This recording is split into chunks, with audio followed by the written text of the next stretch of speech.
So for today, we are going to discuss the elements and features of a consonant. So we all know that consonant sounds are speech sounds that produce by significant constriction or complete closure. So in contrast with the vowels like the a, e, o, u, which produced by open vocal tracts. So in this video, we are going to explore the three criteria that the linguists use in describing the consonants: the voicing, place of articulation, and the manner of articulation. Let's talk about voicing first. So when we say voicing, it refers to the absence and presence of vibration during our sound production. So it may be voice or voiceless. So what is voice sounds? So voice sounds is when the air is passing through the vibrating vocal folds. That is why in voice sound there is a vibration, while in the voiceless, of course, there is no vibration because the air is passing through the open vocal fold. You can feel the difference when you are producing these two sounds. For example, the first one is the letter Z. Try to produce the Z, like Z, Z, right? So if you notice when you are producing the letter Z sounds, there is a vibration, right? So meaning it is voice sounds because it has vibration. So now try to produce an S sound like S, S. What have you noticed? Of course, there is no vibration, and that is the voiceless sounds. And that is the difference between voice and voiceless. Understood?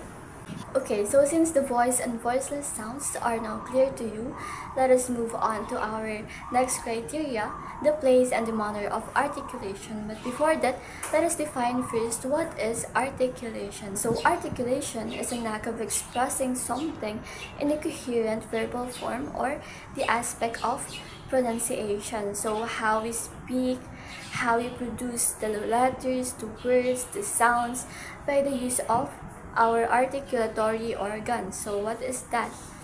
Well, the articulatory organs, our lips, our mouth, the palate, the teeth, our tongue. So all of those are important in producing sounds. So another way on how linguists describes the consonant sounds is by determining its place of articulation. So when we say place of articulation, it is the location. So where does the consonant sound produce? What part in our vocal tract does the consonant is made? So we have several places of articulations that involves the pronunciation of the consonants. The first one is the bilabial. So when we say bi, it means two, and when we say labial, it means lip. So basically it means two lips. So wherein we produce sounds by the use of our two lips, right? So this includes letters like the P, B, and M. So for example, the M, the me, men, right? So we use our two lips, the men, the spin, the pin, pen, pen, right?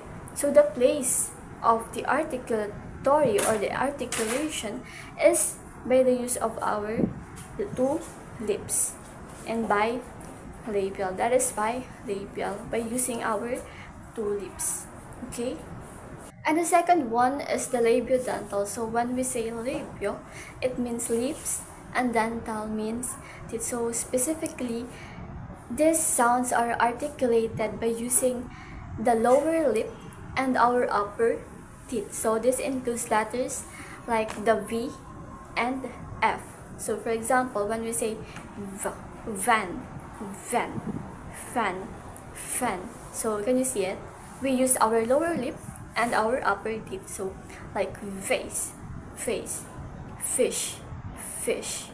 So that is the labiodental. Next, we have the interdental. So from inter means between and dental means teeth. So the primary constriction happens between our tongue and our upper teeth. So when you try to produce the th sounds, for example, the t and d, right? So when we say ting, ting, this, so we used our tongue and our upper teeth.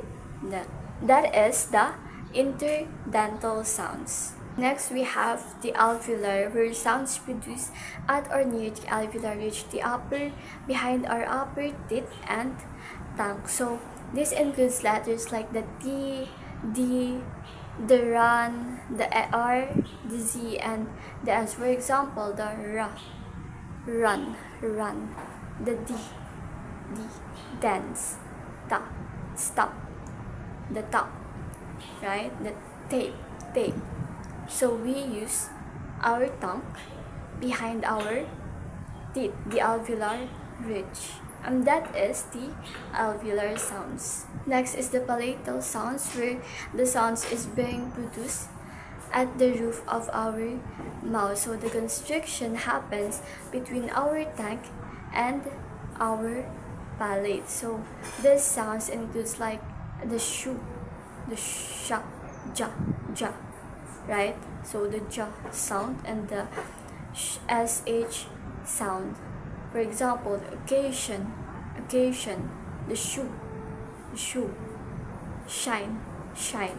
So as we notice, the constriction happens, the sound is being produced at the roof of our mouth, in our palate, and that is palatal. The next, we have this velar sound. So these sounds are being produced at the back of our tongue, going up and touching the soft palate, which is the velar, and this includes the K, G, the NG sounds. So for example, the K, king, the NG, cat, g. So if you move the back of your tongue farther in your mouth, you will notice that there is a soft tissue that's called velum. So that is the location where the sound happens or produced, and that is the velar sounds. And lastly, we have this glottal sounds. So when we say glottal sounds, these are the sounds or known as the deepest place of articulation, wherein the constriction happens at the space in our glottis, or what we call the space in our vocal tract. So this has the only letter, which is the letter H. And for example, when we say ha, happy, so the sounds is being produced in the space of our vocal tract. That is the glottal sounds. Again, those are the places of articulation. We have the bilabial, the labiodental, interdental, the alveolar, the palatal, the velar, and the glottal.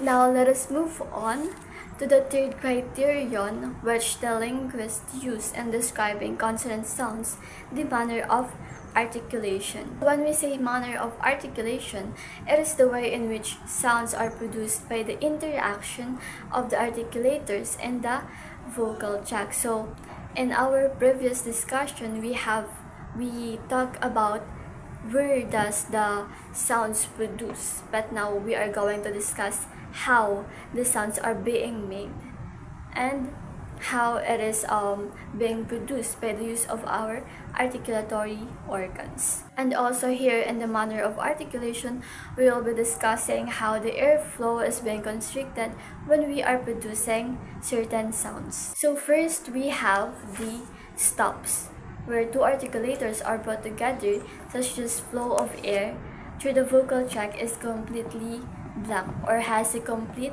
closure. So this includes the letter P, B, T, D, K, and G. So for example, the bet.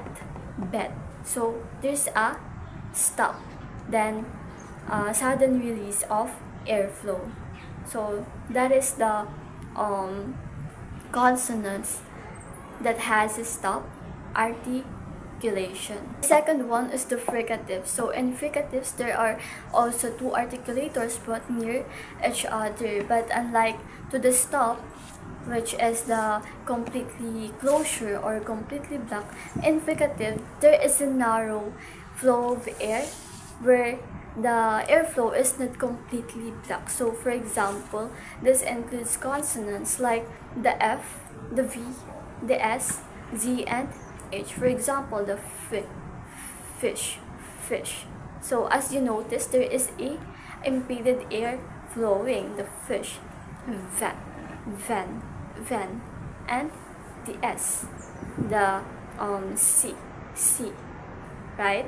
So that is the fricatives, not completely block of airflow. So we just need to remember that in fricatives, we allow the airflow to go through, but it's a kind of restricted a little bit. So that is fricatives. Next, we have the affricates. So you can think of it as the combination of stops and fricatives, because it begins like stop, a complete closure, and ends like a fricative one. So for example, the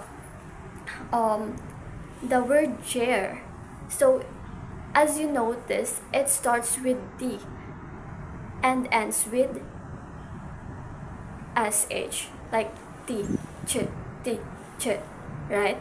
But when it becomes affricates, it becomes ch. So it's actually one sound, not a two sounds. And that is the affricate sound. We just need to remember that in affricate, it is a combination of stop. There is a stop at the beginning and a fricative manner at the end of the sound. Next, we have this nasal, the one in which the airflow through the mouth is completely blocked, but the volume is lowered, forcing the air through the nose. So the airflow of when we are producing sounds is through in our nose. So for example, this includes the letter, the M, N, and the NG sounds. For example, the M, ma, right? So there is an airflow through in our nose, and that is nasal. And lastly, we have this liquids and glides manner. So both of these terms describe articulations that are midway between true consonants and vowels.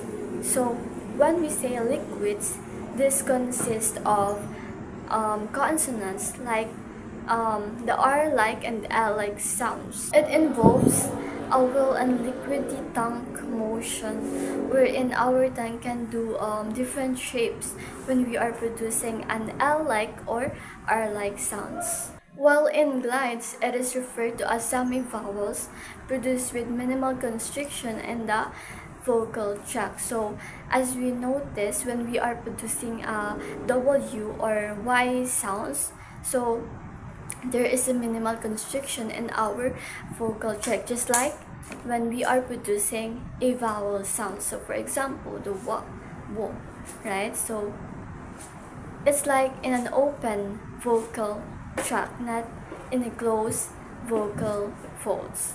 And that is the liquids and the glides. Again, all of these are the manners of articulation that shows how the sounds are being produced in our vocal tract. And that's the end of our discussion. I hope that you learn about consonants, the voicing, the place, and the manner of articulation. Again, this is Rachel and Arlamagan, and that's all. Thank you.